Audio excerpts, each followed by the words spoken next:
In July 2014, the Serenity Dreams departed Key West Marina with 12 passengers and crew aboard for a 3-day luxury charter through the Florida Keys.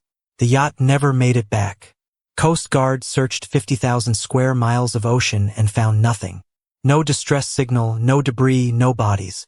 Oceanic Charter Group told grieving families it was a tragic mystery of the sea, collected $52 million in insurance, and continued operating luxury yacht charters. For 5 years, 12 families searched empty water while the charter company posted record profits. Then in August 2019, a deep-sea research team spotted something impossible 800 feet below the surface, 120 miles from where the Serenity Dreams should have been. The yacht was intact, perfectly preserved on the ocean floor. Every passenger and crew member was still aboard, along with evidence that would prove the yacht didn't sink by accident. It was deliberately sabotaged by someone who was paid $2 million to make sure no one survived. Before we dive into today's vanished story, drop a comment letting us know where you're watching from, and make sure to subscribe to Seek Stories for more mysterious disappearance cases. August 14, 2019. Daniel Cooper was under the hood of a Ford pickup replacing a radiator hose when his phone rang. Unknown number. He almost didn't answer. Debt collectors had been hunting him for months, but something made him wipe the engine grease off his hands and pick up. Mr. Cooper? This is Lieutenant Sarah Brennan, United States Coast Guard. Daniel's chest went tight. 5 years of searching, and those words still hit like a punch to the gut. We found the Serenity Dreams. The wrench slipped from Daniel's hand and clattered on the concrete garage floor. Around him, the auto shop kept moving. Impact guns whining, someone yelling about a stripped bolt, radio playing classic rock. But Daniel couldn't hear any of it. Say that again, he managed. The Serenity Dreams. Located yesterday morning by a deep-sea research vessel. The yacht is intact, resting on the ocean floor, 800 feet down, approximately 120 miles southeast of Key West. We're mounting a recovery operation. Daniel sat down hard on an overturned oil drum. His hands wouldn't stop shaking. My wife, he said. Amanda Richardson Cooper. Is she? I can't discuss specifics over the phone, but there are bodies aboard. We're beginning identification procedures. I'm calling because you filed requests every month for. He heard papers rustling in the background. 60 consecutive months. 5 years. Daniel had called the Coast Guard every 30 days asking if they'd found anything. Usually got transferred 3 times before reaching someone who'd tell him the same thing every time. Nothing new. Sorry for your loss. I need to be there, Daniel said. When can I? Mr. Cooper, this is an active recovery site. Deep water operation. Restricted access. We can't accommodate. My wife is on that yacht. I understand, but we have 12 families already filing requests. We can't let everyone. Lieutenant. Daniel's voice went flat. He'd learned this tone fighting bureaucracy for 5 years. I've spent $89,000 on private marine investigators, hired sonar specialists, interviewed every dock worker between Key West and Marathon. I know more about the Serenity Dreams' last voyage than anyone in your office, so I'm going to be there when you bring my wife home.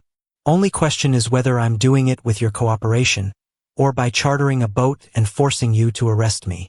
Silence stretched on the line. Then Lieutenant Brennan spoke again. Where are you located? Tampa. Flight to Key West tomorrow morning at 7. I'll add your name to the family liaison clearance list. Report to Coast Guard Station when you arrive. But Mr. Cooper, I can't promise ship access. That's above my authority. Recovery operations at 800 feet are extremely dangerous. I'll be there. Daniel hung up, stared at the phone in his grease-stained hands. After 5 years of ghost ships and false leads, they'd actually found her. Amanda was coming home. Daniel left work without explanation. 5th job he'd lost since Amanda died. His apartment was the same disaster it had been for 5 years. Maritime charts covering walls, string connecting coordinates, printouts scattered everywhere. His sister Lisa had called it his conspiracy theorist cave the one time she'd visited, then refused to come back. Megan. He checked his watch. 3:45 p.m. She'd be getting out of middle school. He should call first, but the thought of explaining over the phone made his throat close up. He drove to Clearwater Middle instead, waited in the parent pickup lane like a normal father, which he hadn't been in 5 years. When Megan emerged from the building, she didn't recognize his truck at first. Then she stopped, turned. 13 now, looked exactly like Amanda. Same auburn hair, same green eyes, same sharp cheekbones. 3 expressions crossed her face in 2 seconds. Surprise, irritation, concern. Dad? What are you doing here? Get in. Need to talk. I'm supposed to catch the bus to Aunt Lisa's.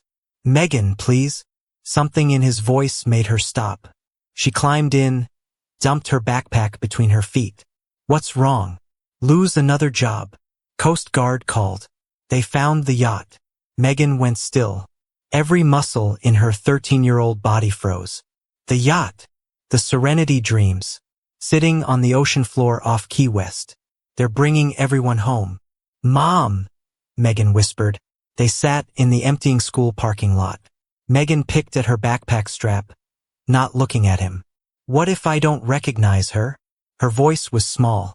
She's been underwater 5 years. What if my brain sees a stranger? Daniel thought about the last photo. 4th of July 2014, 2 weeks before Amanda left. Smiling in their backyard, holding 8-year-old Megan. Fireworks reflecting in her auburn hair. She'd been 36. Daniel was 41 now. She'll look the same as when she left, he said. That's how deep water preservation works. Cold water, no oxygen. That's not what I mean. Daniel didn't have an answer. He'd spent 5 years searching while his daughter forgot her mother's face. I'm coming with you, Megan said suddenly. She's my mom. I was 8 when she left. If they found her, I'm coming. Okay, Daniel said. We'll go together. Lisa Richardson, Amanda's younger sister, answered the door in scrubs. She saw them on the porch and immediately knew. They found the yacht, Megan said. Coast Guard found the Serenity Dreams.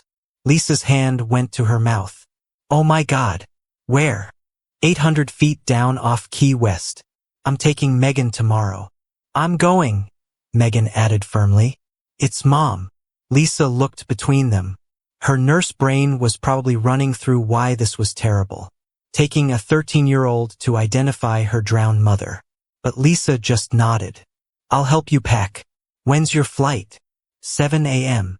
I'll drive you. She stepped aside. Megan, pack warm clothes for the boat.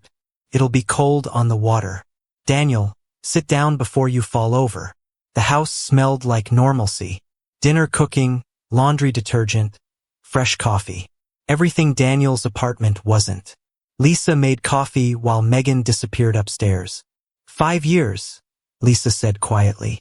Didn't think they'd ever find it. Me either. Are you ready? Searching is different than finding. Searching, you've got hope. Finding her means accepting she's really gone. I've known she was gone since 2014. Have you? Lisa's voice was gentle but firm. You've spent 5 years acting like she's walking through the door any minute. Didn't sell the house until last year. Didn't date. Turned your life into a shrine to a missing person. I was looking for answers. You were avoiding grief.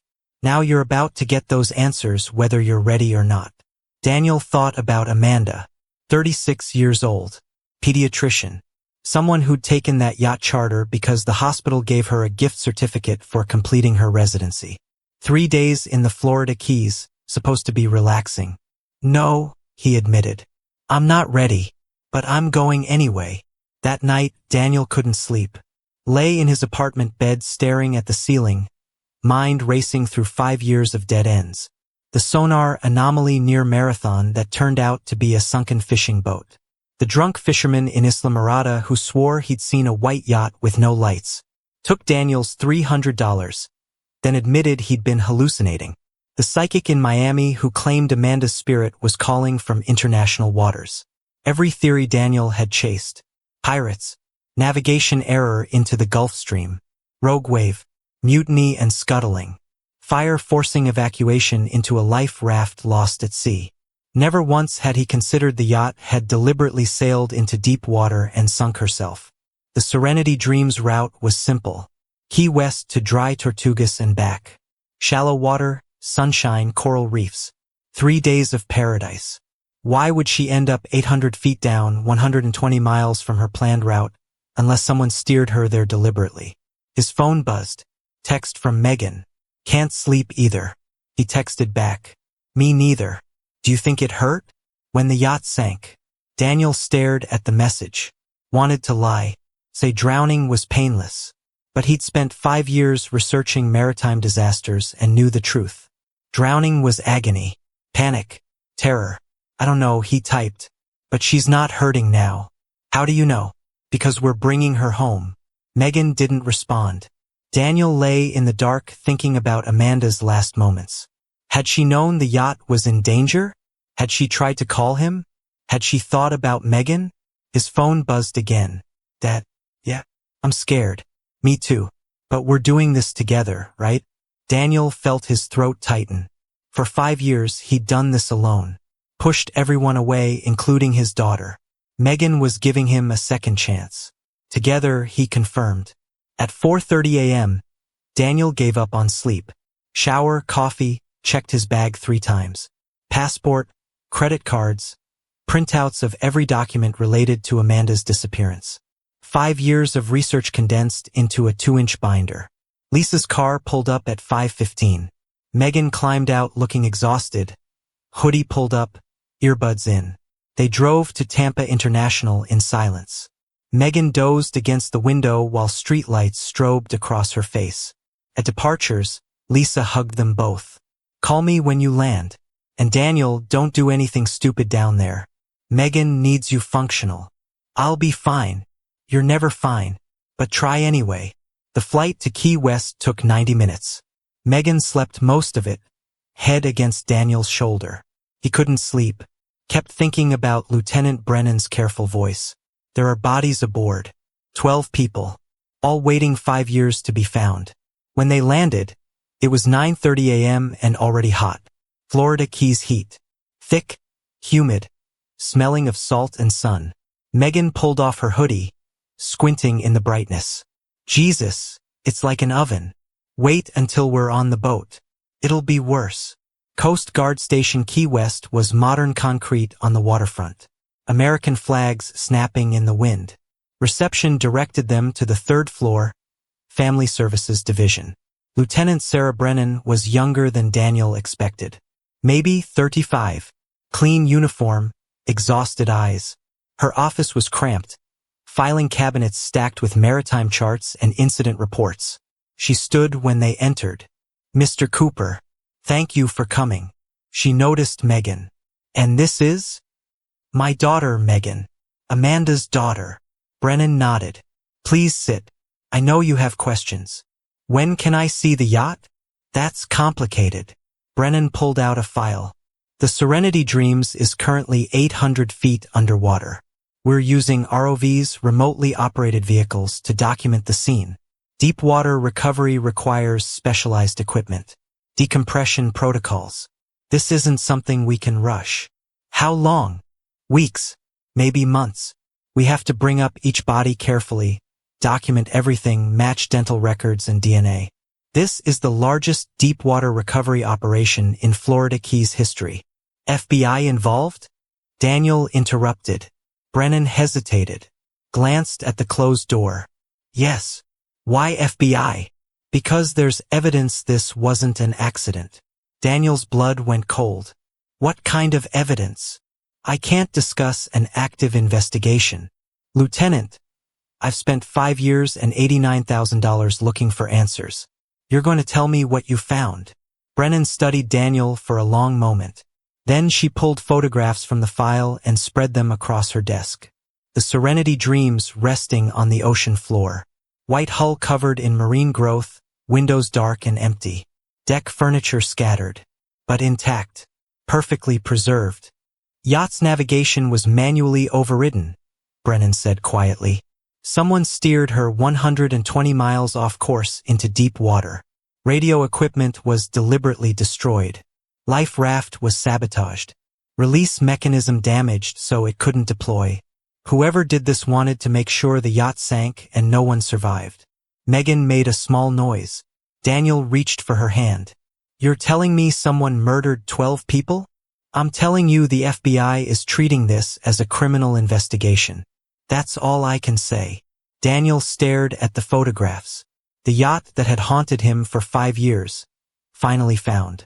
And it was worse than he'd imagined. Not an accident. Not a tragedy of the sea. Murder. I need to see it, Daniel said. I need to see where my wife died.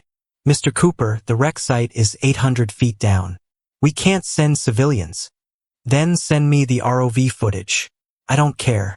I'm not waiting months for bureaucracy while my wife sits in that yacht. Something passed between them. Two people who understood obsession. Who knew that rules sometimes mattered less than closure. I'll see what I can do, Brennan said finally. But Mr. Cooper, if I get you access to footage, you can't share it. Can't take photos. This is an active crime scene. I understand. Give me 48 hours. I'll talk to the investigation coordinator. Brennan stood and handed Daniel a folder. There's a hotel 2 blocks from here, Mariners Inn. Most of the families are staying there. You might want to connect with them. Share information. Mariners Inn was exactly what Daniel expected. Cheap rooms, air conditioning that rattled, coffee maker in the lobby that looked decades old. Megan claimed the bed near the window. Daniel dropped his bag and checked his phone. Text from Lisa. Safe flight? He typed back. Yeah. Might be here a while. Megan texted her aunt separately. Daniel saw her typing fast, probably explaining everything he'd left out. I'm going downstairs, Daniel said. See if any other families are around. You hungry? Not really. Try to rest. We don't know when Brennan's going to call. Downstairs in the lobby, other families clustered in small groups. Daniel recognized the look. Exhausted hope mixed with dread. 5 years of waiting finally over, but the answers might be worse than the mystery. A woman in her 50s approached. Short gray hair, weathered face, eyes that had seen too much grief. Your family? She asked. My wife was on the yacht. My son. Crew member. She held out her hand. Patricia Morgan. Daniel Cooper. Patricia gestured to a corner table where papers were spread out. Some of us have been sharing information. Freedom of information requests. Legal filings. You should know the company's fighting everything. Daniel sat down. The papers showed what Patricia described. Insurance payout documents, legal motions, corporate stonewalling. Oceanic Charter Group had collected $52 million in insurance after the yacht disappeared. Now they were trying to block family access to evidence. They made money off this, Daniel said quietly. $52 million. Patricia's voice was bitter. Built a whole new fleet with that money. Meanwhile, our families got nothing. Standard maritime liability, $150,000 per passenger. My son was crew, so his death benefit was $40,000. 6 years of service was worth $40,000 to them. A younger man joined them, maybe 35. Tired suit, loose tie. Patricia pulling in more recruits? He extended his hand. Tom Harrison. My wife was a passenger. Wedding anniversary trip. Daniel Cooper. Company lawyers are here, Tom said. Staying in this same hotel. Can you believe that? Filing motions to restrict our access while sleeping 30 feet away from grieving families. Why would they restrict access? Daniel asked. Yacht was found. It's over. Because they know something, Patricia said. FBI told me the same thing they probably told you. Navigation sabotaged. Radios destroyed. Life raft damaged. Someone on that yacht was paid to kill everyone aboard. And I'm guessing the company knows who. Daniel felt something cold settle in his chest. You think the company was involved? I think they collected $52 million for a yacht that was losing money, Tom said. I think they've spent 5 years fighting every investigation. And I think they're scared of what we're going to find on that sunken yacht. Patricia pulled out more documents. Look at this. Serenity Dreams was hemorrhaging money. Maintenance issues, fuel costs, old electronics. Company tried selling her twice. No buyers. Then 6 months before she disappeared, they took out a massive insurance policy. Specific coverage for catastrophic loss at sea.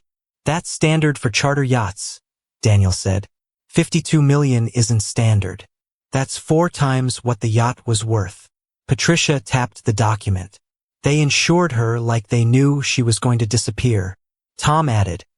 And when she did disappear, the company waited 18 hours before reporting it to Coast Guard. Told them probable communication issues, yacht will check in soon. By the time the search began, any survivors would have been dead from exposure or drowning. Daniel stared at the papers. Insurance policy dated January 2014. Yacht disappeared July 2014. The company had insured the Serenity Dreams for an insane amount just months before she vanished. You're saying they planned this? I'm saying someone did, Patricia said. Whether it was the company or someone they hired, I don't know. But that yacht was worth more dead than alive. And 12 people died so someone could collect. Daniel's hands were shaking. Not from fear this time, from rage. Someone had murdered Amanda. And the company that was supposed to protect her had profited from her death. We need proof, he said. That's why we need access to the yacht, Tom said. Everything we need is down there. Logs, communications, evidence of who was really controlling her. But the company's fighting to keep us away from it. Brennan said she'd try to get me access. 48 hours. Patricia and Tom exchanged looks. If you get access to footage, Patricia said quietly, you look for anything that doesn't make sense. Crew manifest, passenger logs, maintenance records. Anything that shows who knew this was going to happen. Daniel nodded. His chest felt tight. For 5 years, he'd been searching for Amanda. Hoping for answers. Hoping for closure. Now he was searching for a murderer. 48 hours turned into 4 days. Daniel and Megan stayed at Mariner's Inn, waiting for Brennan's call. The other families shared information, theories, rage. Patricia had boxes of documents. 5 years of fighting Oceanic Charter Group. Tom had recorded every conversation with company lawyers. Everyone had their piece of the puzzle. Daniel learned about the other victims. Captain James Holland, 58, 30 years at sea. Chief Engineer Carlos Santos, 41, father of 3. 8 passengers. Couples on vacation, a bachelor party, corporate executives on a business retreat. And Amanda, pediatrician, 36 years old. On a 3-day charter because the hospital gave her a gift certificate for completing her residency. On the 4th night, Brennan called. Mr. Cooper, I got you 2 hours tomorrow afternoon. ROV footage review. You, your daughter, and 2 other family representatives. Patricia Morgan and Tom Harrison requested to join. 2 hours. Investigation team needs the equipment after that. Take it or leave it. We'll take it. The Coast Guard facility was industrial. Concrete floors, monitors everywhere, technicians operating ROV controls. Daniel, Megan, Patricia, and Tom sat in a viewing room. Brennan stood at the front with a remote control. What you're about to see is graphic, she said. Bodies are visible. The yacht has been underwater 5 years. If anyone needs to leave at any time, that's okay. Megan squeezed Daniel's hand. I'm staying. Brennan pressed play. The screen showed underwater footage. Murky blue-green water. Sediment floating. Then the yacht came into view. The Serenity Dreams sat upright on the ocean floor. White hull covered in marine growth and barnacles. Windows dark. Deck furniture scattered but intact. The ROV moved closer, lights cutting through the darkness. This is the main deck, Brennan narrated. We've documented every accessible area. What you're seeing happened 5 years ago. Everything is exactly as it was when the yacht sank. The camera moved across the deck. Life jackets scattered. A beach towel draped over a railing. Someone's sunglasses crushed on the teak floor. Then they saw the first body. A man, slumped against the cabin door. Crew uniform, perfectly preserved in the cold water. Megan made a small sound. Daniel put his arm around her. "That's my son," Patricia whispered. "That's Jason." The ROV moved past, continued through the yacht. More bodies appeared. Passengers collapsed in the salon. A woman near the galley. A man at the helm. Everyone froze where they were when the yacht went down. "Yacht lost power," Brennan said. "Flooded quickly." Crew and passengers tried to evacuate, but the life raft was sabotaged. They had nowhere to go. Daniel watched in horror. These people hadn't had a chance. The ROV moved to the bridge. Navigation equipment visible through the window. Charts scattered. And at the helm, slumped over the wheel, was Captain James Holland. "Captain was trying to save the yacht," Brennan said. "His body position shows he was attempting to regain control when she went down." "Where's the radio equipment?" Tom asked. Brennan changed footage. "This is the communications room." The space was small. Radio equipment smashed. Circuit boards destroyed. Wires cut. Someone had taken a hammer to every piece of communication equipment. "Who did this?" Daniel demanded. "We're working on that. But here's what we know. Yacht's GPS shows she was manually steered off course. Someone disabled the autopilot and took manual control. Radio destruction happened approximately 2 hours before the yacht sank." 2 hours, Patricia said. "So crew knew they were in trouble. They tried to call for help but couldn't." "Correct." Daniel felt sick. Amanda had been on that yacht for 2 hours knowing something was wrong. Knowing they were sinking. Unable to call for help. "Where's my wife?" he asked. "Where's Amanda?" Brennan changed footage again. Dr. Richardson's cabin. Deck 2, starboard side. The screen showed a small cabin. Bunk bed, desk, porthole window. Suitcase still on the bed, clothes laid out. Her medical bag on the desk. But Amanda wasn't there. "She's not in her cabin," Daniel said. "Where is she?" "We're still cataloging locations," Brennan said carefully. "But we found her." More footage. A narrow corridor. Emergency lighting flickering in the ROV's lights. And there, against the wall near what looked like a medical supply closet, they found Amanda. She was wearing shorts and a tank top. Auburn hair floating in the water current. One hand reaching toward the door. The other clutching something. Looked like a radio handset. Megan started crying. Daniel couldn't breathe. Amanda looked exactly like she had 5 years ago. Frozen in time. 36 years old forever. What was she doing there? Daniel managed. "Based on her position and what she's holding, we believe Dr. Richardson was trying to reach the medical supplies. The radio handset suggests she was trying to communicate with the bridge or coordinate medical response." "She was trying to help people," Patricia said softly. "Even when the yacht was going down, she was trying to save passengers." Daniel stared at the screen. At his wife, suspended in dark water, still reaching for that door even in death. Amanda hadn't hidden in her cabin.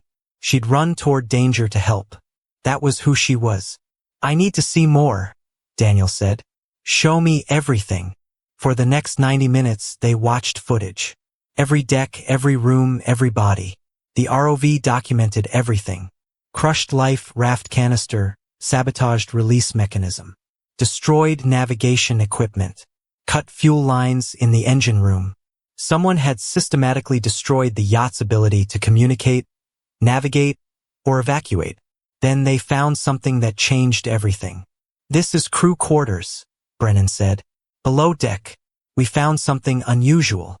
The ROV moved through a narrow corridor. Small cabins on both sides. Crew bunks, personal belongings. One cabin door was open. Inside, they saw a body. Male, maybe 35, dark hair. Crew uniform. But he wasn't slumped or collapsed like the others. He was sitting upright at a small desk, hands frozen on a laptop keyboard. "Who's that?" Tom asked. "Name tag says Tyler Shaw," Brennan said. "First mate. But here's what's interesting." She zoomed the camera on the desk. Next to the laptop was a waterproof document pouch. "We recovered that pouch yesterday. Contents are significant." Brennan pulled out printed documents from a folder and spread them on the table in front of Daniel and the others. Bank statements showing an offshore account in the Cayman Islands. Deposits totaling $1.8 million spread over 6 months, from January 2014 through June 2014. Then she showed them the payment schedule printed on Oceanic Charter Group letterhead. In January 2014, initial payment of $300,000. In March 2014, equipment access granted for $500,000.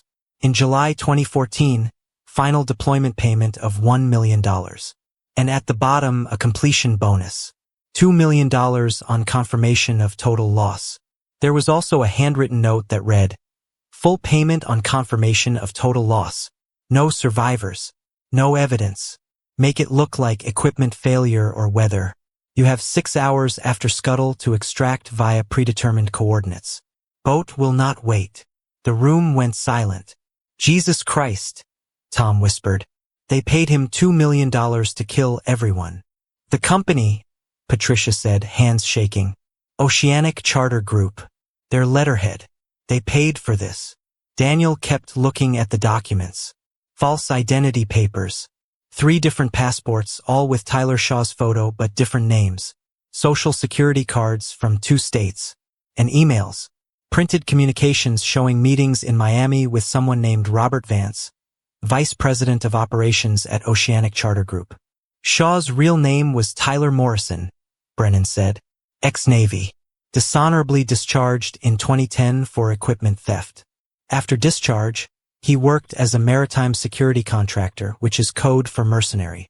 "They hired a mercenary," Daniel said slowly, "to sink their own yacht.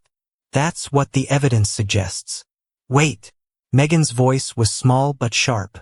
"If he was supposed to extract after scuttling the yacht, why is he still here? The note says he had 6 hours. Why didn't he leave?" Brennan looked at the 13-year-old with new respect. "Very good question. We believe the extraction failed. Shaw was supposed to sabotage the yacht, get everyone below deck, then scuttle her in shallow water where he could swim to a boat pickup. But something went wrong." "What went wrong?" Patricia asked. "We're still piecing it together. But based on the yacht's GPS, Shaw steered her into much deeper water than planned. 800 feet instead of maybe 200. Our theory is he miscalculated. Got disoriented. By the time he realized his mistake, the yacht was sinking faster than expected. So he died with everyone else," Tom said. "After murdering them. Appears that way." Daniel stared at the payment schedule.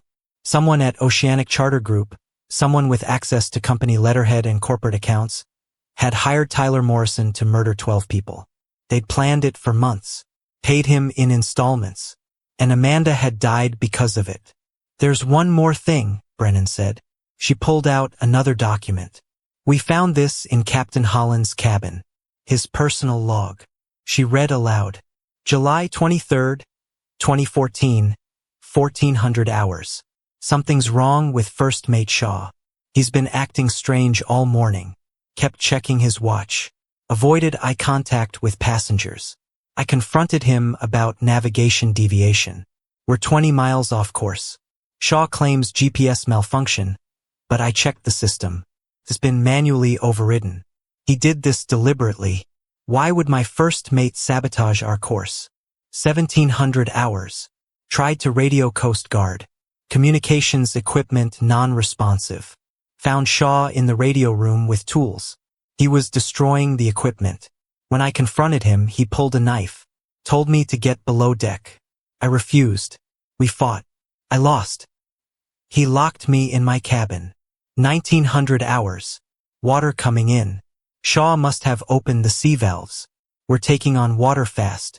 I can hear passengers screaming. Can't get out. The door is locked from the outside. 2100 hours. Yacht is sinking. I failed my passengers. I failed my crew. If anyone finds this log, Tyler Shaw isn't his real name. Find out who paid him. Find out why. Please." Brennan paused. The entry ended there. Captain Holland wrote his final words, then drowned in his locked cabin, trying to save a yacht that was already doomed. Daniel's hands were shaking. Not fear. Pure rage. "Shaw murdered them," he said. and Oceanic Charter Group paid him to do it. That's what we're investigating, Brennan said carefully. FBI is building a case. We have the payment schedule, the emails, Shaw's false identities. We're tracing the money, subpoenaing company records. How long? Could be months. Corporate investigations take time. Months. Daniel felt his voice rising. Amanda is down there. 12 people are down there. And you're telling me we have to wait months for justice? Mr. Cooper. No. Daniel stood. We have proof. We have payment records with company letterhead. We have Shaw's body-clutching evidence. We have Captain Holland's log identifying Shaw as the saboteur. That's enough to arrest whoever hired him. It's not that simple. Yes, it is. Daniel leaned across the table. Someone at Oceanic Charter Group hired Tyler Morrison, Shaw, whatever his name was. That person signed off on those payments. That person met with him in Miami. That person gave him access to sabotage the yacht. Find that person. Arrest them. Now. Brennan stood her ground. We're working on it. But corporate executives hide behind lawyers and plausible deniability. We need an airtight case. Patricia put a hand on Daniel's arm. She's right. If we rush this, they'll get off on technicalities. We need to be smart. Daniel wanted to scream, wanted to drive to Oceanic Charter Group headquarters and burn it to the ground. But Patricia was right. They had to be smart. Fine, he said. What do we do? You let us build the case, Brennan said. And you stay ready. When FBI needs testimony, needs family victim statements, needs public pressure, that's when you step up. Daniel nodded slowly. 5 years of searching. Finally had answers. Finally had a target. Robert Vance, Vice President of Operations, Oceanic Charter Group. The man who'd hired a killer to murder Amanda. 2 weeks after viewing the footage, Daniel got a call from FBI Special Agent Marcus Chen. Mr. Cooper, we'd like to meet. We have new information about the Serenity Dreams case. They met at a coffee shop in Key West. Chun was late 40s, tired suit, sharp eyes. We've been digging into Oceanic Charter Group's finances, Chun said, spreading documents across the table. What we found, it's worse than we thought. The documents showed company financial reports from 2013 to 2014. Serenity Dreams was hemorrhaging money. Maintenance costs through the roof. Fuel expenses tripling. Insurance premiums increasing. Board meeting minutes discussing solutions for unprofitable assets. Then, 6 months before the yacht disappeared, something changed. In January 2014, Chan said, Robert Vance proposes selling the Serenity Dreams. Board votes to get appraisals. He showed appraisal documents. Best offer $18 million. Yacht was worth maybe $20 million on a good day. But she was old, needed repairs. No buyers willing to pay more. Then in February 2014, Vance has a different idea. Chun pulled out an internal memo. He suggests increasing the insurance policy. Comprehensive catastrophic loss coverage. How much? Daniel asked. $52 million. 4 times the yacht's value. Daniel felt his stomach turn. They insured her like they knew she was going to sink. Gets better, Chun said darkly. March 2014, 1 month after the insurance increase, Robert Vance makes a private trip to Miami. No company business. Personal time. Chun showed surveillance photos. Grainy images of Vance entering a waterfront bar. We tracked his movements. He met with Tyler Morrison at this bar. Twice. Both meetings lasted over 2 hours. You have proof Vance hired Morrison? We have proof they met. Morrison's bank records show the first payment, $300,000, was deposited 4 days after their first meeting. Wire transfer from a shell company registered in Delaware. Shell company owned by Oceanic Charter Group. But here's where it gets complicated. The shell company was created by the CFO, Helen Marsh. She signed the incorporation papers. Daniel leaned forward. So it's not just Vance. The CFO was involved. We think so. We found emails between Vance and Marsh discussing asset liquidation strategies. In corporate speak, that means getting rid of unprofitable assets. But the language they used. Chun showed the emails on his tablet. Vance writes to Marsh, "Traditional sale won't recover our losses. We need a more creative solution." Marsh responds, "Insurance policy provides maximum value recovery. I've run the numbers.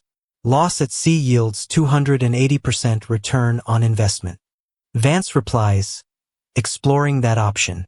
We'll need your authorization for special project funding." Marsh writes back, "Funding authorized. Discretion required." "Special project funding," Daniel said. "That's the money that paid Morrison." "Exactly. We traced the shell company's bank account. Every payment to Morrison came from funds Marsh transferred from Oceanic Charter Group's discretionary budget." "So you have them, Vance and Marsh. Conspiracy to commit murder." Chun hesitated. "It's not that simple. Defense will argue they thought Morrison was a legitimate contractor, that they hired him for yacht security consultation, that they had no knowledge of his sabotage plan. That's bullshit." "I agree, but we need more. We need evidence they explicitly instructed Morrison to sink the yacht and kill everyone aboard." "What about the payment schedule? It literally says completion bonus on confirmation of total loss." "Defense will claim Morrison created that document himself to inflate his fee. That company never authorized that language." Daniel wanted to throw something. "So what do we need?" "Testimony. Someone who can place Vance and Morrison together discussing the plan. Someone who heard conversations, saw documents, can corroborate the conspiracy." "Morrison's dead, right?" "But..." Chun pulled out another document. "Morrison had a girlfriend, Emily Parker. She lived with him in Miami from 2013 to 2014. We interviewed her yesterday." "What did she say?" "She remembers Vance. Says he came to their apartment twice. She heard them talking in the living room while she was in the bedroom. Couldn't hear everything, but she heard phrases. No survivors. Make it look accidental. Full payment on confirmation." Daniel felt hope flicker. "She'll testify?" "She will. But defense will attack her credibility. Claim she's lying for attention, that her memory is unreliable. We need more. Then find more." Chun closed the files. "We're working on it. In the meantime, we need you ready. When we arrest Vance and Marsh, and we will arrest them, there's going to be media attention. Families need to be united. Tell your story. Put pressure on the company."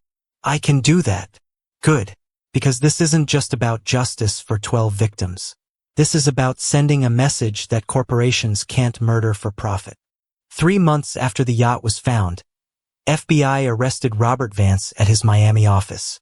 News helicopters filmed agents leading him out in handcuffs while employees watched from windows. CFO Helen Marsh was arrested at her home in Coral Gables. CEO Thomas Sterling, who claimed he had no knowledge of the conspiracy, was arrested at the airport trying to board a flight to the Cayman Islands. Daniel watched it all on CNN from his Tampa apartment. Megan sat beside him eating takeout Chinese food while corporate executives got perp-walked across the screen. "They look scared," Megan said. "They should be." His phone rang. Agent Chen. Turn on CNBC. Oceanic Charter Group stock just halted trading. Down 70% in 1 hour. Daniel switched channels. Financial analysts discussing the arrests, the evidence, the insurance fraud scheme. "Company's done," Chen said. "Even if executives beat the charges, which they won't, Oceanic Charter Group is finished. Bankruptcy within weeks." "Good. We're going to need you to testify when trial starts." "You okay with that?" "When?" "Probably 6 months. Maybe a year. These cases take time." Daniel looked at Megan. She'd spent 5 years without her mother. Now she was 13, starting high school, building her life. Justice was coming. Slowly. But it was coming. "I'll be ready," Daniel said. 14 months after the arrests, trial began. Federal courthouse in Miami. Security tight. Media circus outside. Daniel and Megan flew down with Lisa. Patricia Morgan was already there with her family. Tom Harrison arrived with his grown children. The families of the Serenity Dreams filled the courtroom gallery. Robert Vance sat at the defense table in an expensive suit. looking calm. Helen Marsh beside him, equally composed. Thomas Sterling at a separate table. His lawyers had argued for separate trials, but the judge denied it. The conspiracy involved all three defendants, Judge Martinez ruled. They'll face justice together. Federal prosecutor was named Laura Reeves. Early 40s, reputation for destroying white-collar criminals. The trial lasted 6 weeks. Prosecutors walked through the evidence methodically. Financial records showing the yacht was losing money. Insurance policy documents showing the massive coverage increase. Bank records tracing payments to Morrison. Emails between Vance and Marsh discussing asset liquidation. Morrison's girlfriend testifying about conversations she overheard. Captain Holland's log identifying Morrison as the saboteur. Defense argued Morrison had acted alone. That Vance hired him as a legitimate security contractor. That Morrison had deceived everyone. My client believed Mr. Morrison was conducting routine security assessments. Vance's lawyer told the jury. He had no knowledge of any sabotage plan. But Prosecutor Reeves dismantled that story piece by piece. She showed emails where Vance wrote, "Traditional approaches won't maximize value recovery." She showed bank records where Marsh authorized shell company funding with the notation, "Discretionary project, operational requirements." She put Morrison's girlfriend on the stand. Emily Parker testified she'd heard Vance say, "No survivors means no witnesses." Defense attacked her credibility. Claimed she was lying for money, for attention. But Emily held firm. "I know what I heard. Mr. Vance told Tyler to make sure everyone on that yacht died. Tyler told him it would cost $2 million extra. Vance said yes." On day 32, Daniel testified. Prosecutor Reeves walked him through 5 years of searching. The private investigators. The $89,000 spent. The toll on his life. Jobs lost. Relationships destroyed. His daughter growing up without a mother or a functional father. When did you learn the Serenity Dreams had been found? August 14, 2019. Coast Guard called me. What did you do? Flew to Key West with Megan. Lieutenant Brennan eventually gave us access to ROV footage. We saw the yacht. We saw Amanda. Where was your wife's body located? Daniel's throat tightened. Outside a medical supply closet. She was holding a radio handset. Lieutenant Brennan said she was trying to coordinate medical response. Trying to help passengers even as the yacht was sinking. Several jurors wiped their eyes. Reeves introduced evidence. The payment schedule, Morrison's false identities, Captain Holland's log, emails between Vance and Marsh. Mr. Cooper, what do you want this jury to know about Amanda? Daniel looked at the jury. 12 faces. 12 strangers who would decide if Amanda's death mattered. Amanda was a pediatrician. She'd just finished her residency. The hospital gave her a yacht charter gift certificate as a congratulations gift. 3 days in the Keys. That's all. She wasn't wealthy. She wasn't powerful. She was just a doctor who helped kids. And she died because Robert Vance decided 12 lives were worth $52 million. Defense tried to attack Daniel's credibility. Suggested grief made him unreliable. That his obsession clouded his judgment. But Daniel stayed calm. My wife died trying to save people. Your client killed her for money. That's not grief talking. That's evidence. The jury deliberated for 4 days. Daniel stayed in Miami, barely sleeping. Megan and Lisa kept him company. On day 4, the call came. Verdict reached. The courtroom was packed when they returned. Judge Martinez took the bench. Has the jury reached a verdict? The foreman stood. We have, Your Honor. On the charge of conspiracy to commit murder, how do you find the defendant? Robert Vance. Guilty. The courtroom erupted. Daniel felt Megan grab his hand. Felt tears burn his eyes. Guilty. On the charge of conspiracy to commit insurance fraud, how do you find the defendant? Robert Vance? Guilty. On the charge of obstruction of justice, how do you find the defendant? Robert Vance. Guilty. All 3 defendants. Guilty on all counts.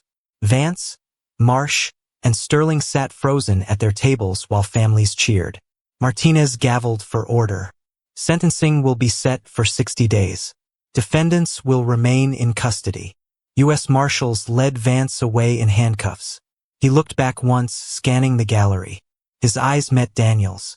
Daniel stared back. No satisfaction. No triumph. Just 5 years of grief finally acknowledged. 60 days later, sentencing.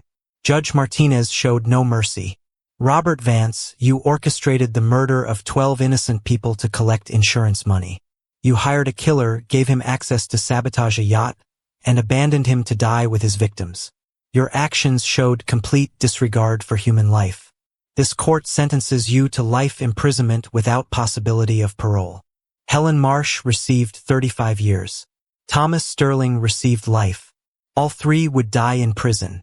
Daniel and Megan flew back to Tampa. The apartment felt different, still cluttered with 5 years of research. But the search was over. Answers found. Justice done. What do we do now? Megan asked. We clean this place up. Box up the charts and files. Keep Amanda's things. Move forward. They spent a weekend packing. 5 years of obsession going into boxes. Daniel kept Amanda's medical bag. The last photo of the three of them. Her wedding ring, recovered from her body. Everything else could go. Lisa came over to help. You keeping this apartment? Megan's got 4 more years of school. After she graduates, maybe we'll move. Start fresh. What about work? Daniel had interviews lined up. Engineering firms. Normal jobs. Normal life. It'll pay the bills, he said. That's enough. 2 years later, Daniel visited Amanda's grave. Brought white roses. Her favorite. The headstone was simple. Amanda Richardson Cooper, 1978 to 2014. Beloved wife, mother, and healer. She tried to save them. Daniel sat on the cold ground, back against the stone. We got them, Amanda. Vance, Marsh, Sterling. All in prison for life. Won't bring you back, but at least they're paying for it. Megan's doing okay. Junior year now. Straight as. Thinking about medical school. Can you believe that? After everything, she still wants to help people. You'd be proud. Wind blew across the cemetery. I'm trying to move on. Getting back to work. Rebuilding my life. But I can't shake the feeling I wasted 5 years. Megan needed me and I was chasing ghosts. No answer. Just wind and distant traffic. I love you, Amanda. Always will. Daniel stood, touched the headstone one last time, walked back to his car. The sun was rising over Tampa, light breaking through clouds, life continuing. 3 years after Amanda's death, maritime safety laws changed. The Richardson Act required all charter vessels to maintain redundant communication systems that couldn't be disabled by crew. Mandatory real-time GPS tracking. Independent safety inspections. Amanda's death had changed maritime law, made ships safer, saved lives that would have been lost to future conspiracies. She'd wanted to save people, and in a way she still was. 5 years after the trial, Megan graduated medical school, top of her class. Daniel sat in the audience wishing Amanda was beside him. After the ceremony, Megan found him. Mom would have cried, she said. She would have been unbearable. Taking 1,000 photos. They went to dinner. Daniel, Megan, Lisa, a few of Megan's friends. Normal life. Normal celebration. For the first time in 10 years, Daniel felt something close to peace. The Serenity Dreams was never raised from the ocean floor. Too deep. Too expensive. She remains there still. 800 feet down. A tomb and a monument. 12 people who died not in an accident but in a crime. And one woman, Amanda Richardson Cooper, who died trying to save them. Her story mattered. Daniel made sure it mattered. Thanks for watching until the end. It really means a lot. If this story caught your attention, don't forget to like, share, and drop your thoughts in the comments. I'd love to know what stood out to you most. And of course, make sure to subscribe to Seek Stories and hit the bell so you never miss the next mystery. See you soon.